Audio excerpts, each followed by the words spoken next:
Olá, eu sou o professor Bispoeto, seu professor de língua portuguesa. No passado se dizia de Bispoeta. No passado se dizia, magistério é um sacerdócio. A professora é um ser dócil. E a sua revelia, decisões são tomadas. E ela, não protagonista, trabalha sem que desista e sofre às vezes calada. Prof, estamos do seu lado. Sem você não há futuro. A educação é porto seguro. Que o país não fique isolado. Lembro bem de seu nome. Deuseana, no curso primário, domou-me a mão no ideário de que eu fosse um bom homem. A todos os mestres, obrigado. E as mestras também, pois de fato, são vocês nosso norte, e não dependemos de sorte para escrever nosso destino. Queremos enchê-las de alegria e, quem sabe, um dia ver valorizado o nosso ensino. E para você que acompanhou até aqui essa recitação, vou fazer um convite, que você se inscreva no canal, curta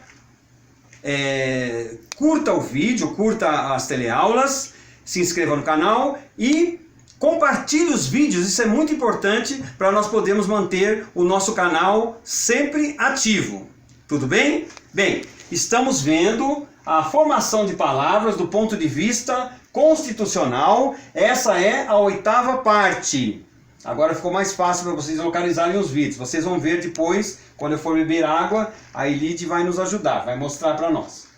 A associação dos componentes das palavras compostas se pode dar por a justaposição, que é o caso de guarda-roupa, mãe pátria, vai e vem. Notem que essas três palavras compostas, estão hifenizadas, porque como nós já vimos em módulos anteriores e como vimos também quando estudamos o acordo da língua portuguesa, essas palavras têm autonomia e por isso elas precisam ser hifenizadas. Tudo bem?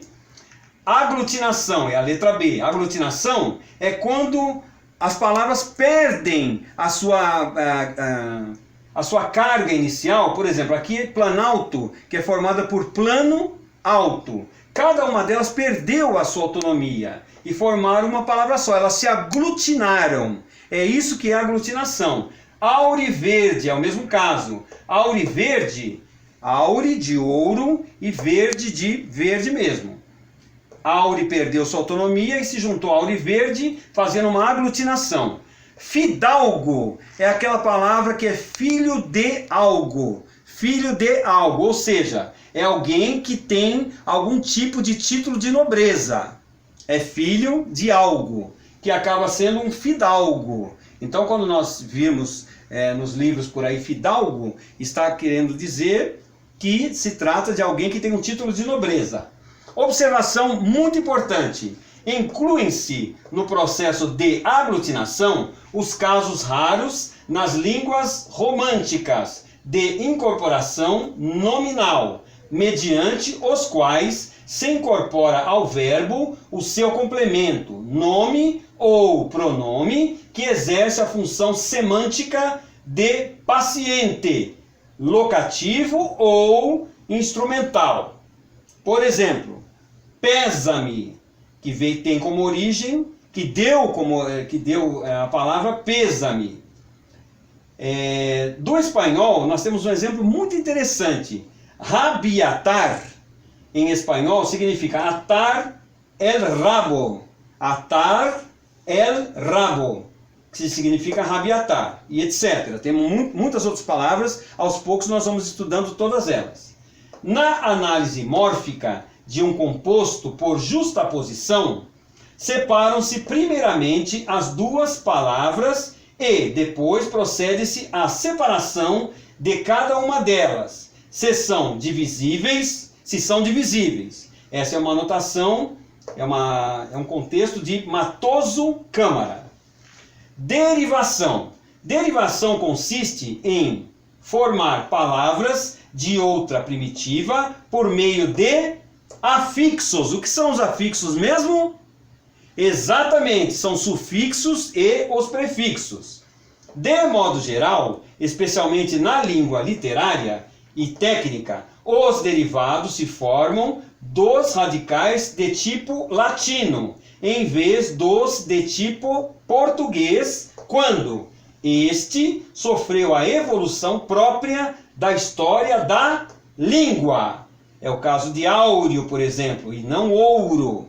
Nós sempre vamos usar como áureo. Então, uma época áurea. Uma época de ouro poderia ser também uma época áurea. Capilar e não cabelar, ou do cabelo, nós podemos usar o capilar. É uma forma de sintetizar essa palavra. Auricular e não orelhar, ou ouvidal, é auricular. Por isso que tem aquela questão da confissão auricular. Sabia dessa, Elide? Confissão auricular é aquela confissão que se faz ao pé do ouvido, usando uma linguagem popular. Essa é uma confissão auricular. É uma testemunha auricular. É uma testemunha que ouviu o que se passou e por isso ela está prestando o seu depoimento. E não orelha, etc.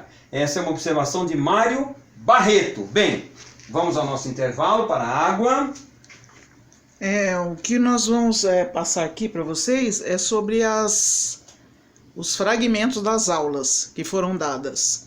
Aí o professor fez uma playlist com todas as aulas. E aí é só colocar na página dele, que é essa página aqui, né, Fernando Bispo da Silva, que está no YouTube. Clicar no playlist e aí aparece todas as aulas que ele já subdividiu. Substantivo, pronome, preposição, numeral. Vamos colocar aqui, conjunção, artigos. Todas as aulas que ele deu até agora estão todas divididas. Vamos colocar aqui nesse aqui, formação de palavra do ponto de vista constitucional.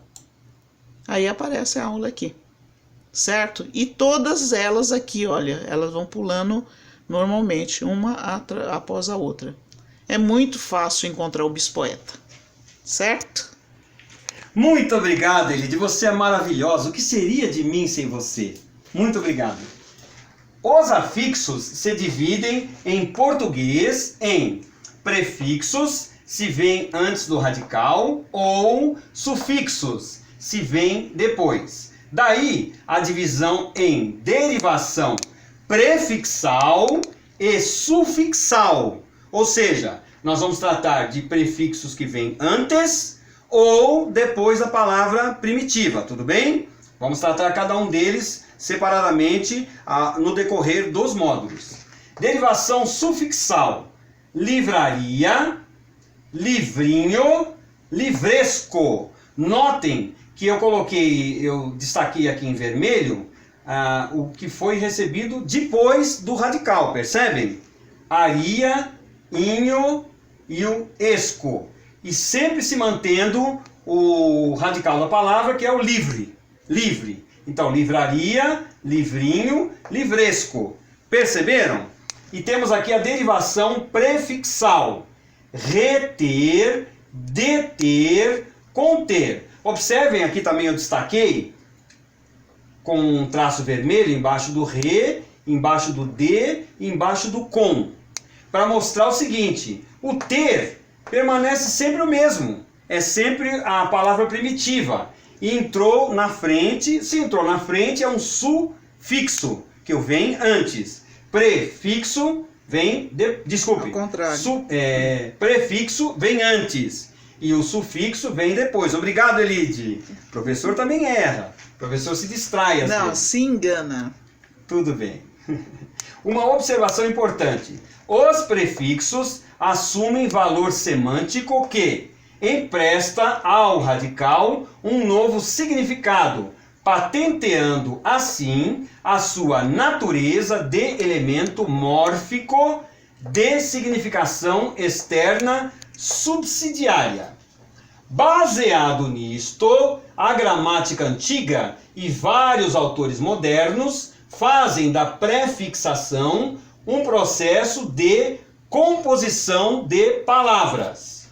Vamos ver agora algum detalhe sobre os sufixos. Os sufixos dificilmente aparecem com uma só aplicação.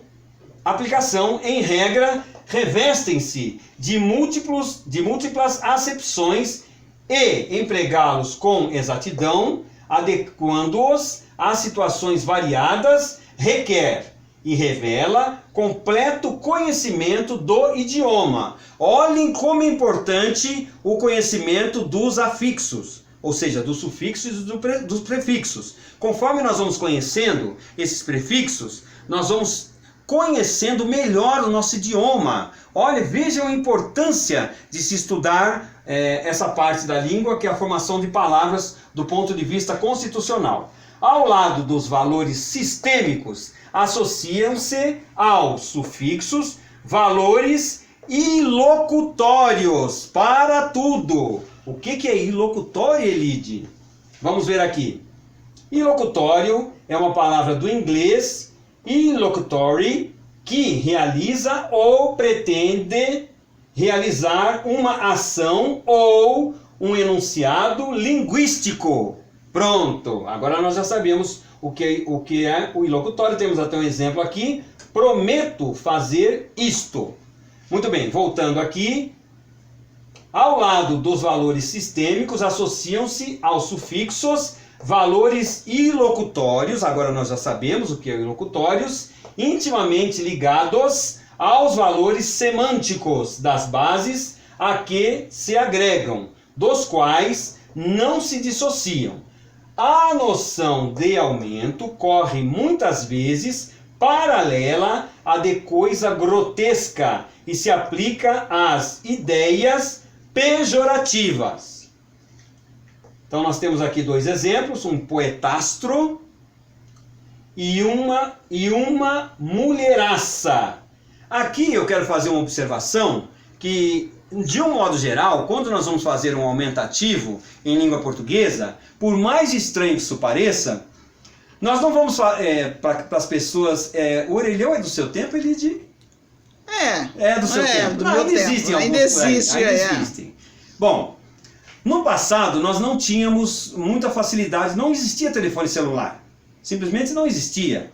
Quando nós precisávamos ligar, e nós não tínhamos telefone em casa também, que era muito caro, o que nós tínhamos que fazer? Tínhamos que ir no orelhão ou na orelhona? E agora, Elide? Orelhão ou orelhona?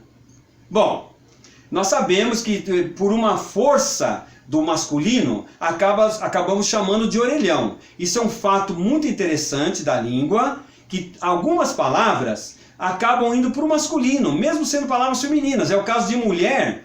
Nós vamos falar mulherão e não mulherona. É muito mais comum falarmos mulherona, mulherão, em vez de mulherona. E ali bem? Também, né, mulheraça. É o que acontece aqui com mulheraça, muito embora, aqui como nós lemos aqui, trata-se de uma ideia pejorativa. Então é uma mulheraça, não é uma mulher no sentido muito bom dessa palavra, tudo bem? Bem, estamos chegando ao final de mais esse módulo. Olhem, vejam a importância de se estudar a formação de palavras. Nós conhecemos melhor o nosso idioma. E eu fico muito feliz com isso, porque eu tive a felicidade de estudar um pouco de latim, tive a felicidade de estudar muitos prefixos gregos, muitos prefixos latinos. As gramáticas sempre foram minhas companheiras, mesmo antes disso ser necessário, como é agora mais do que nunca, porque eu estou na posição de professor, mas mesmo antes de me tornar professor, eu sempre andava com alguma gramática, ou do Segala, ou do Bechara. Alguma gramática sempre esteve comigo, e eu acabei me acostumando a consultar esses prefixos gregos e latinos. E foi bom, porque isso me fez facilitar a identificar certas palavras. Tudo bem? Estudem, porque vocês ficarão muito felizes com esse conhecimento. Muito obrigado, boa tarde, fiquem com Deus.